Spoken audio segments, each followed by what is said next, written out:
सभी सुधीजनों को सादर नमन। हमारे देश में चित्रित पांडुलिपियों की एक संपन्न और प्राचीन परंपरा है। भारतीय ज्ञान मीमांसा के उपेक्षित और अत्यंत संभावनापूर्ण शोध विषयों में से यह भी एक विषय है। चित्रित पांडुलिपियों की परंपरा भारत में, इलस्ट्रेटेड मैन्युस्क्रिप्ट्स इन एंशिएंट इंडिया। इस क्षेत्र में जिन विद्वानों ने कार्य किया है उनमें वासुदेव शरण अग्रवाल, भाऊ दाजी, आनंद कुमार स्वामी आदि अनेक नाम हैं। जैन परंपरा में भी चित्रित पांडुलिपियों की बड़ी विरासत है, उस पर भी अनेक विद्वानों ने कार्य किया है। पर दो नाम विशेष रूप से स्मरणीय है, एक कार्ल खंडालवाला और दूसरे मोतीचंद्र। दोनों अत्यंत ही आदरणीय व्यक्ति हैं प्राचीन भारतीय इतिहास, पुरातत्व, भारतीय संस्कृति और पांडुलिपियों के अध्ययन के क्षेत्र में। कार्ल खंडालवाला और मोतीचंद्र, इन दोनों के द्वारा संयुक्त रूप से लिखी हुई एक पुस्तक मेरे हाथ में है। यह पुस्तक है an illustrated Aranyaka Parvan in the Asiatic Society of Bombay. अनेक वर्ष पहले यह पुस्तक प्रकाशित हुई थी, 1974 में। एशियाटिक सोसाइटी मुंबई के द्वारा प्रकाशित की गई थी और मेरा 2-2.5 दशक पहले एशियाटिक सोसाइटी मुंबई में एक सम्मान प्राप्त करने के लिए जाना हुआ। मैं उसका सदस्य भी था। वहाँ से मैंने यह पुस्तक खरीद ली थी। महाभारत के आरण्यक पर्व की चित्रित पांडुलिपि का विवरण इस पुस्तक में दिया गया है और यह ऐसे विद्वानों के द्वारा दिया गया है जो इस विषय के प्रामाणिक अध्येता हैं। और यह अत्यंत ही मूल्यवान पांडुलिपि है। महाभारत के आरण्यक पर्व के चित्र जिसमें बनाए गए हैं। मैंने इसके पहले श्रीमद् भगवद गीता पर जो चित्रावली अल्लाह बख्श की है उस पर विस्तार से चर्चा की है, जिसका कि सुसंपादन प्रोफेसर आलोक भल्ला ने किया है। गीता के सारे अध्यायों पर प्रथम अध्याय के श्लोकों को छोड़कर प्रत्येक श्लोक पर अत्यंत ही अद्भुत चित्र अल्लाह बख्श ने बनाए हैं। गीता के दर्शन को, विचारों को समझते हुए उनको चित्रों के द्वारा वाणी दी है। चित्र के द्वारा विचार को, दर्शन को वाणी देना, अभिव्यक्त करना, ये अल्लाह बख्श की कलम से संभव हुआ उस समय। ये 17वीं शताब्दी के, 18वीं शताब्दी के बड़े चित्रकार हैं। पूरे महाभारत पर भी उन्होंने इसी प्रकार से चित्रावली तैयार की अल्लाह बख्श ने।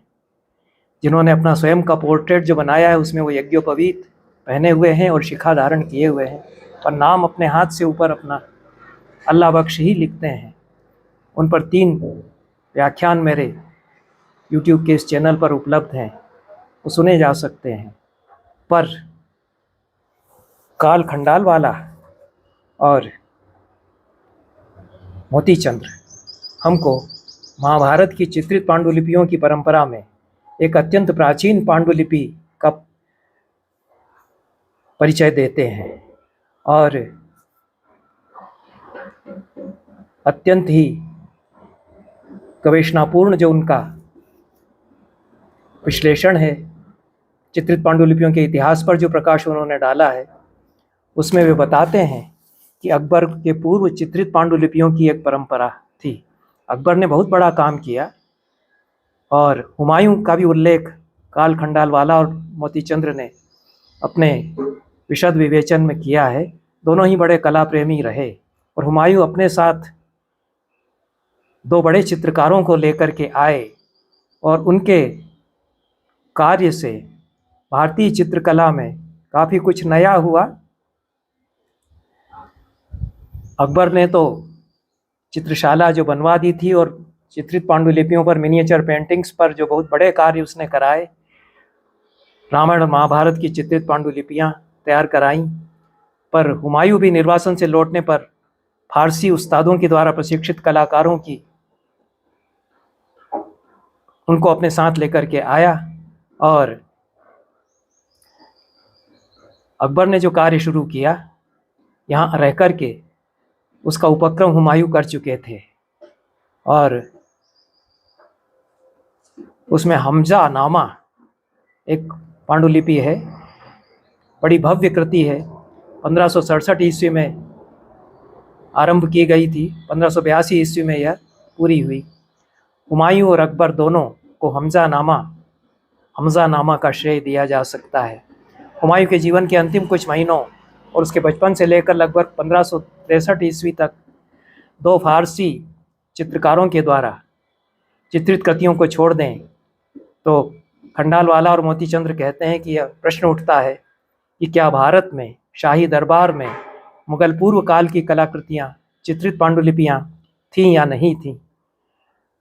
और जो इंडिया ऑफिस लाइब्रेरी है उसमें नीमत नामा और ब्रिटिश संग्रहालय में मिफ्ता उल फुजाला, ये दो पांडुलिपियाँ, चित्रित पांडुलिपियाँ मिली हैं।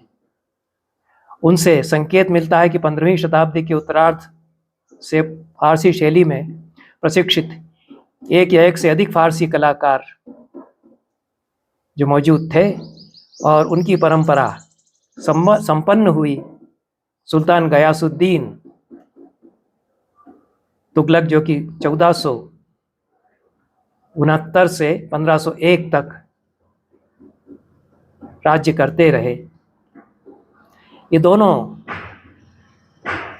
चित्रकार, ये बड़े चित्रकार गयासुद्दीन के लिए काम कर रहे थे और तुर्की प्रभाव आता है चित्रकला में। भारत के कलाकारों का संपर्क भी प्राप्त है, बाहर से आए हुए, अरब देशों से, तुर्किस्तान से आए हुए चित्रकारों को, और भारतीय कलाकार उनके सहायक हैं। तो एक नई शैली विकसित होती है जो विशेष रूप से मांडू साम्राज्य में विकसित होती है। और मांडू साम्राज्य में शासकों के राजमहल में स्थायी स्टूडियो रहा और भारतीय सल्तनत के शासकों का, चाहे वे मांडू के हों या आगरा दिल्ली के हों, उनका फारसी संस्कृति और फारसी चित्रकला की ओर रुझान स्पष्ट है। पर भारत की परंपराओं से भी वे रूबरू होते हैं। और एक पांडुलिपि जिसका कि उल्लेख विद्वान लेखकों ने इस दृष्टि से किया है वह बुस्तान है। उसमें मांडू में 1503 ईस्वी में सुल्तान नासरुद्दीन के पुस्तकालय को यह चित्रित पांडुलिपि भेंट की गई थी। यह मांडू में तैयार की गई ऐसा भी माना जाता है।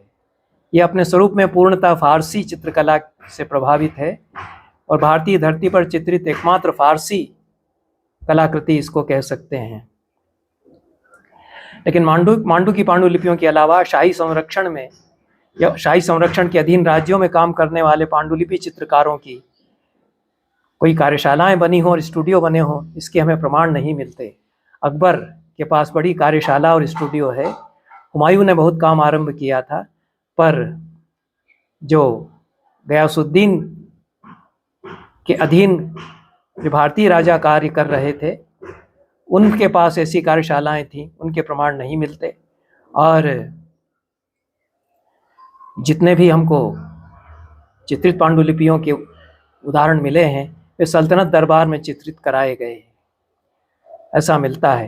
पर मोतीचंद्र और कार्ल खंडेलवाला इस धारणा का भी खंडन करते हुए कहते हैं कि पांडुलिपियाँ प्राप्त हो सकती हैं और ये जो पांडुलिपि हमें प्राप्त हुई है यह एक बड़ा सबूत है कि मुगल पूर्व के काल में चित्रित पांडुलिपियों की एक संपन्न परंपरा हमारे यहाँ थी और यह परंपरा, ये पांडुलिपियां 1440 ईस्वी के आसपास की हो सकती हैं।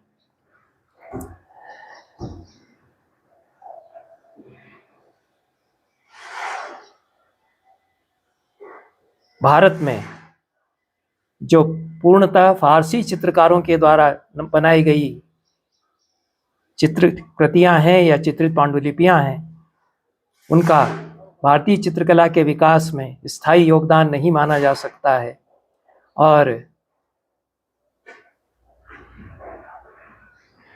स्थायी प्रभाव नहीं हो सकता है। पर ऐसी चित्रित पांडुलिपियां और ऐसी कलाकृतियां जो सामंत थे उस समय, रईस लोग थे, उनके पास बड़ी संख्या में रही होगी, ऐसा अनुमान किया जा सकता है। 1500 ईस्वी के आसपास मांडू की पांडुलिपियों के अलावा बहुत अधिक प्रमाण, जो 1500 ईस्वी के आसपास मांडू की पांडुलिपियां मिली हैं, चित्रित पांडुलिपियां, उनके अलावा बहुत अधिक प्रमाण नहीं मिलते हैं चित्रित पांडुलिपियों के। लेकिन एक चौर पंचाशिका की चित्रित पांडुलिपियां मिलती हैं जो एन.सी. मेहता संग्रहालय अहमदाबाद में है। इसको एन.सी. मेहता ने मुनि जिनविजय जी से प्राप्त किया था और मुनि जिनविजय जी ने प्रतापगढ़ राज्य के प्रतापगढ़ शहर में एक पाटन व्यापारी से इसे खरीदा था। यह 1525 ईस्वी में तैयार की गई थी चौर पंचाशिका की चित्रित पांडुलिपि, ऐसा अनुमान किया जाता है। यद्यपि मोतीचंद और कार्ल खंडेलवाला मानते हैं कि 1550 ईस्वी के आसपास किया है। एक विशेष शैली में इसके चित्र बनाए गए।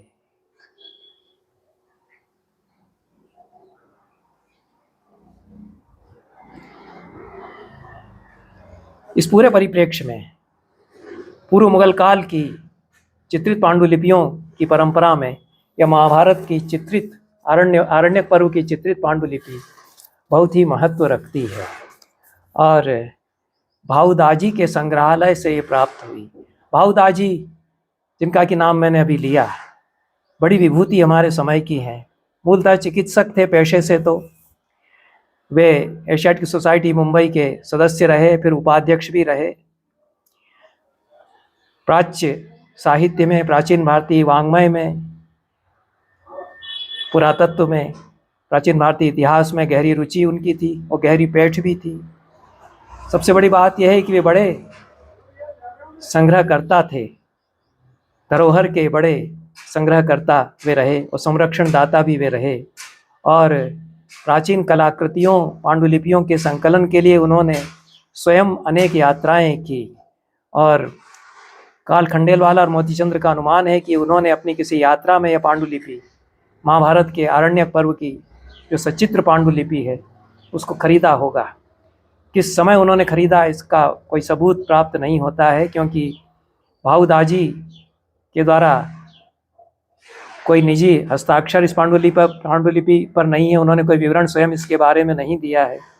1874 ईस्वी में भाऊदाजी की मृत्यु हुई और उनकी मृत्यु के बाद डॉक्टर भाऊदाजी स्मारक समिति गठित की गई और उन्होंने जो बहुत बड़ा कार्य किया था प्राचीन कलात्मक वस्तुओं के संग्रह का, उसको स्थायी स्वरूप दिया जाए, उसको बचा करके रखा जाए और उनके वारिसों से ये सारी पांडुलिपियां जो उन्होंने इकट्ठी की थी उनको प्राप्त करके रॉयल एशियाटिक सोसाइटी बॉम्बे की शाखा, जो एशियाटिक सोसाइटी मुंबई है, उसमें वो संग्रहालय उनके नाम पर बनाया जाए।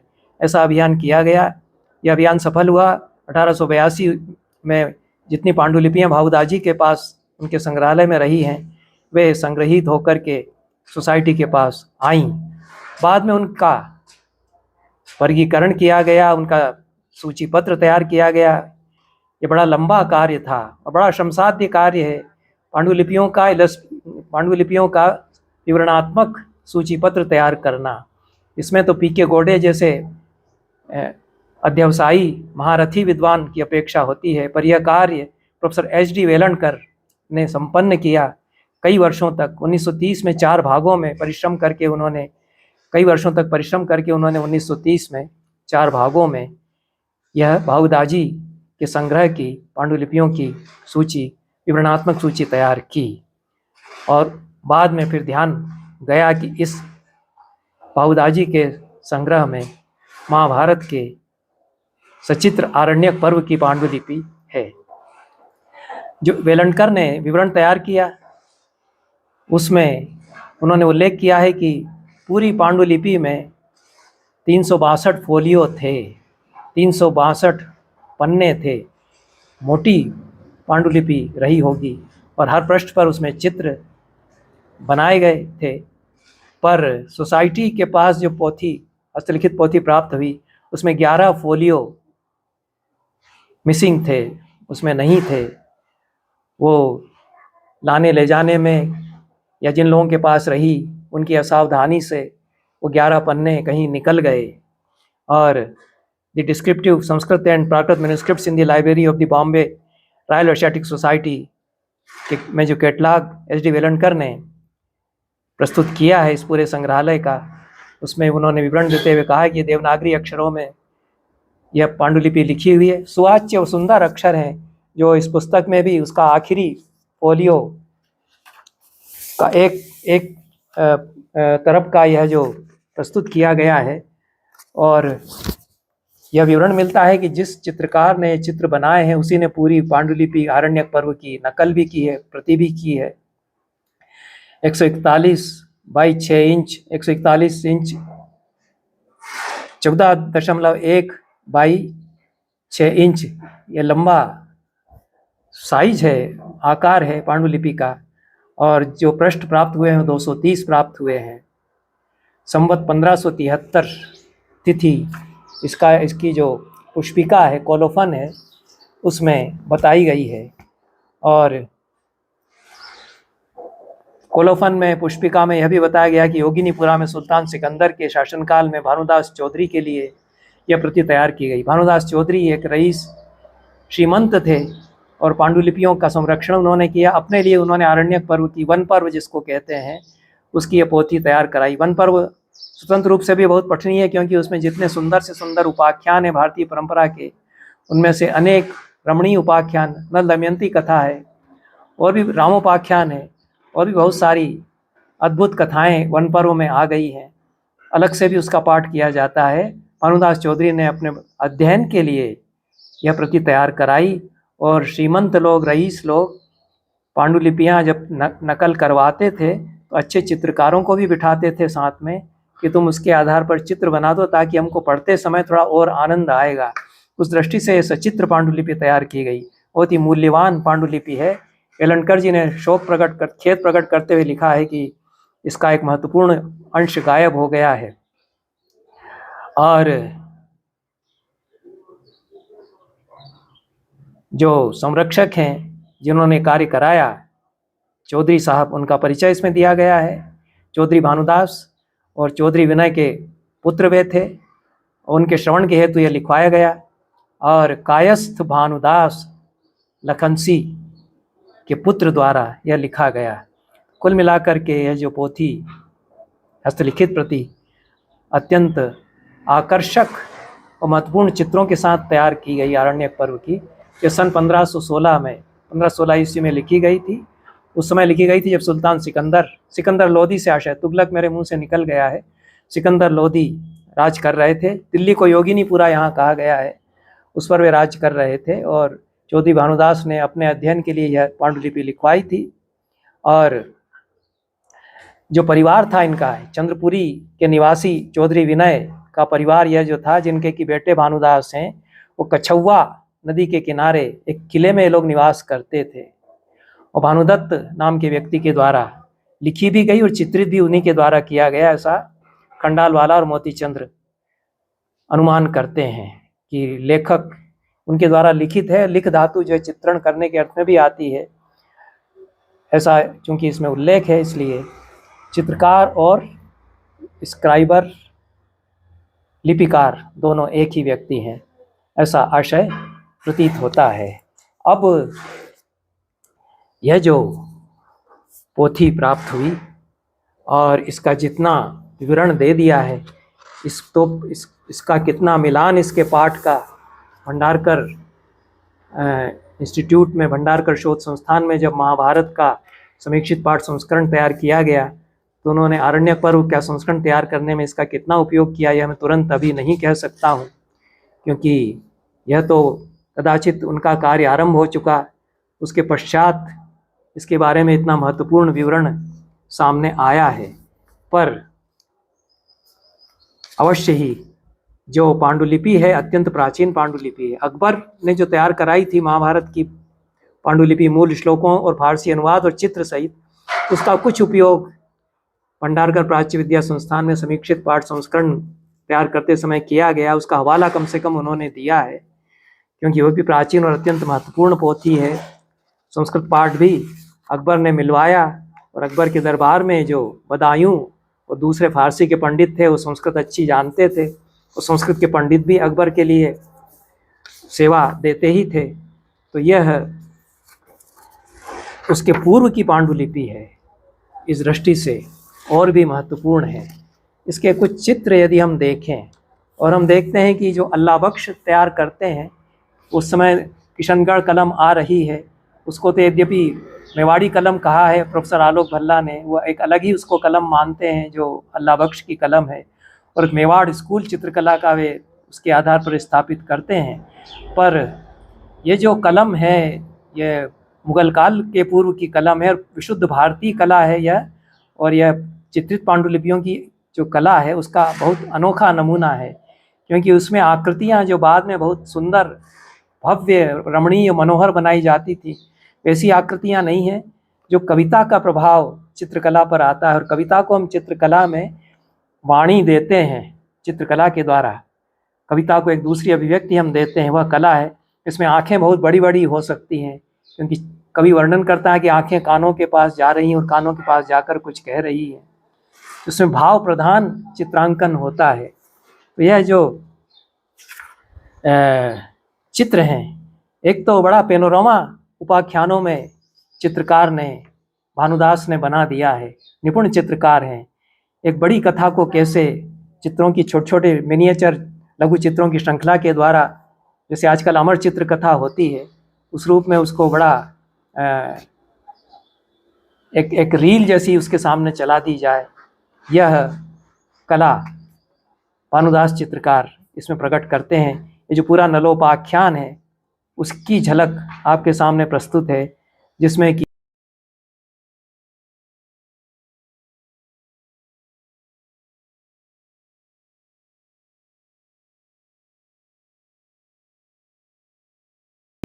नल और दमयंती हैं, वनवास के समय भटकती हुई दमयंती है, नल जुआ खेल रहे हैं, वन में फिर वे भटक रहे हैं और दमयंती को छोड़ करके जा रहे हैं। दमयंती को कोई व्याध पकड़ रहा है, दमयंती भटक रही है, फिर हाथियों का भगदड़ उपद्रव शुरू हो जाता है वन में, और फिर पालकी में राजा, जो कदाचित अयोध्या के राजा हैं, उनको ले जाया जा रहा है। ये दृश्य हैं दमयंती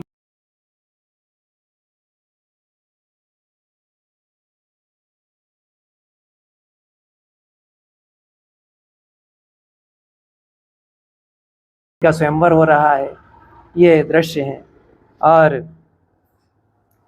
बहुत ही अच्छा चित्र जो है वह सौगंधी का हरण, जो वन पर्व में बीच में कथा आती है कि द्रौपदी का मन रखने के लिए भीमसेन हिमालय की अगम ऊंचाइयों पर चढ़ कर के ब्रह्म कमल या सौगंधिक पुष्प लेने जाते हैं, और उस मार्ग में उनकी मुठभेड़ हनुमान से हो जाती है। हनुमान तो पहचान लेते हैं कि मेरा बेटा, मेरा ही एक अनुज है, बेटा नहीं, वायुपुत्र मैं हूँ, वायुपुत्र यह भी है, लेकिन वे खेल करते हैं। ये बहुत मनोहर कथा हो जाती है। इस तरह की कथाएं पूरे भारतीय लोक कथाओं में इस तरह के अभिप्राय बहुत मिलते हैं कि पिता और पुत्र की मुठभेड़ होती है, पुत्र नहीं पहचानता है और पिता बेटे को पहचान लेता है, तो हनुमान खूब खिलवाड़ करते हैं भीमसेन के साथ। जबरदस्त युद्ध दोनों में हो जाता है, भीमसेन पस्त हो जाते हैं हनुमान के सामने। तब हनुमान परिचय देते हैं, फिर राम कथा भी सुनाते हैं, फिर भीमसेन की मदद भी करते हैं। तो हनुमान बहुत बड़े आकार के, बहुत ऊंचाई पर भीमसेन के सामने, भीमसेन उनके सामने झुके हुए, विनय एकदम प्रणत होते हुए ये चित्रित किए गए हनुमान उनको अभय दान देते हुए यह चित्रित किए गए हैं। ये एक श्रृंखला सौगंधिका हरण पर्व की है, जिसमें आरंभ में द्रौपदी भी हैं भीमसेन से अनुरोध कर रही हैं और भीमसेन उनको वचन दे रहे हैं कि हम जाएंगे। और फिर भीमसेन का प्रयाण है, यह चित्रावली है।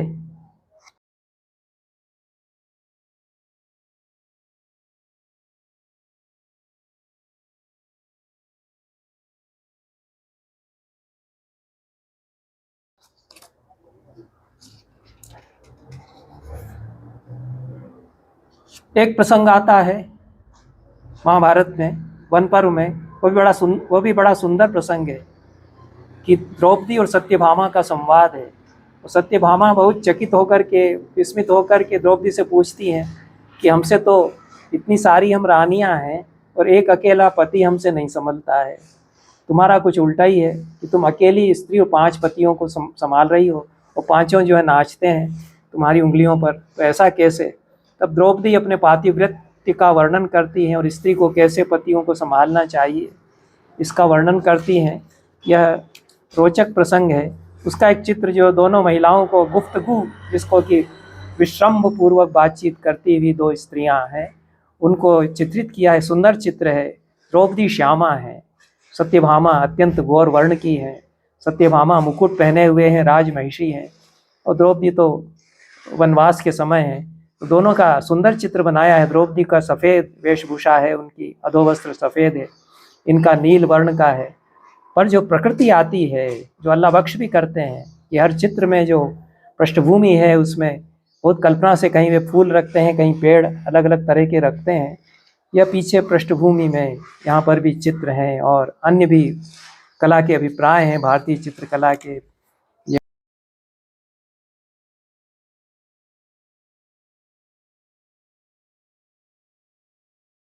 पीछे लाल रंग का एक परकोटा जैसा भी बनाया गया है।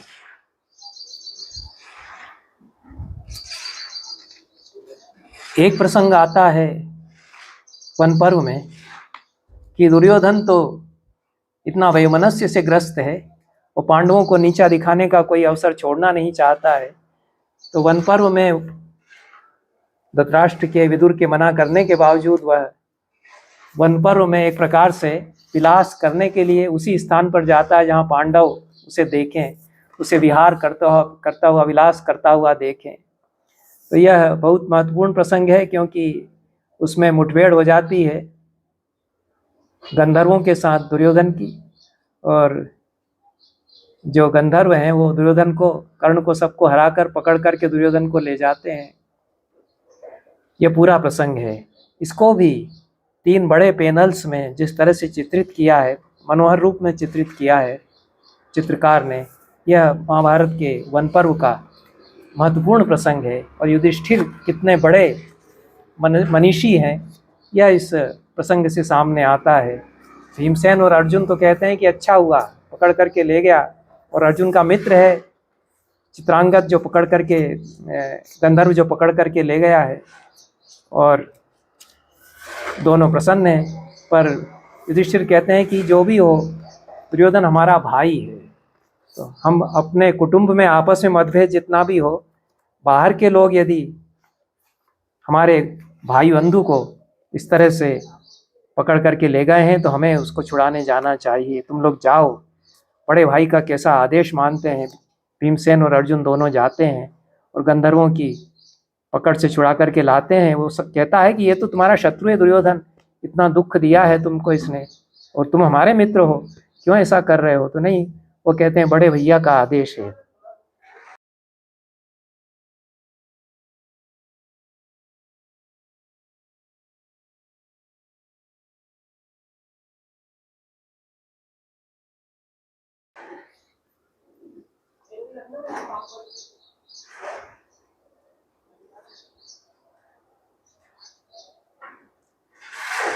एक प्रसंग इसमें चित्रित है। एक कुंती पर्यंक पर सोई हुई हैं और बहुत व्यथित हैं। कदाचित ये उस समय का प्रसंग है जब कुंती ने कर्ण को जन्म दिया, उनकी कौमार्य अवस्था का, और उस समय का यह प्रसंग प्रतीत होता है। और सुंदर चित्र है यह भी।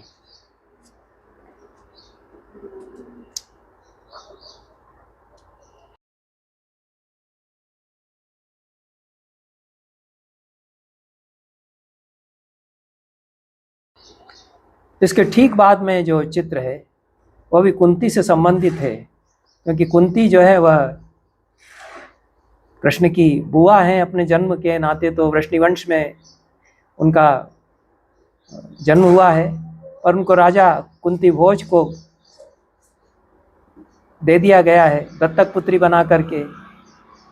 तो यह पूरा प्रसंग है, कदाचित उसके समय का यह कुंती का चित्र रहा होगा, जो वे कौमार्य अवस्था में दुखी होकर के पलंग पर लेटी हैं, और कुंती भोज का चित्र है, किस प्रकार से वे कोई यज्ञ कर रहे हैं और उसमें कुंती उपस्थित हैं उनके पिता का। यह भी सुंदर चित्रों में से एक है।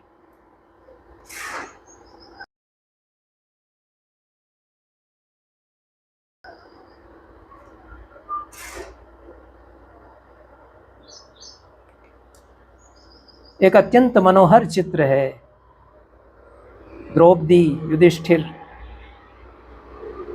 नकुल, सहदेव ये गंधमादन पर्वत पर जा रहे हैं। भीमसेन भी हैं, वो आगे आगे कदाचित चल रहे हैं, पराक्रमी भीमसेन आगे हैं, सबसे ऊपर द्रौपदी हैं, युधिष्ठिर हैं। फिर सब लोग रवाना होते हैं, क्योंकि अर्जुन स्वर्ग में गए हुए हैं, वो आ गए हैं, और युधिष्ठिर बड़े विकल हैं कि हम अब अपने छोटे भाई से मिलने जाएंगे, उसको यहाँ तक आने में तो, काम्यकवन आने में तो समय लगेगा, हम ही चल पड़ते हैं, जहाँ होगा रास्ते में मिलेंगे, ऐसा सोच करके वे चल पड़ते हैं। भाई का भाई के प्रति जो प्रेम है उसका भी बड़ा काव्य है महाभारत। ये लोग रवाना हो जाते हैं, गंधमादन पर्वत पर जा रहे हैं, उस समय का ये चित्र है। और ये पांडव हैं यहाँ पर, और साथ में द्रौपदी है। 4 पांडव 1 द्रौपदी, ये साथ में चल रहे हैं। ये यात्रा पथ बड़ा मनोहर बनाया गया है, जो भारतीय चित्रकला की पूरी प्रतीकात्मकता के साथ में यहाँ पर निर्मित उसको किया गया है।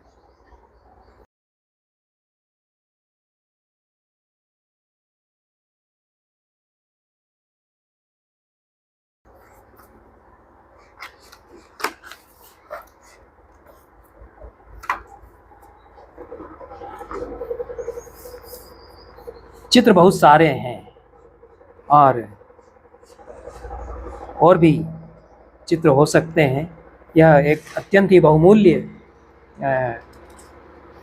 पांडुलिपि का परिचय इससे मिलता है, और इस पांडुलिपि को तो एशियाटिक सोसाइटी मुंबई को अविकल रूप में प्रकाशित किया जाना चाहिए।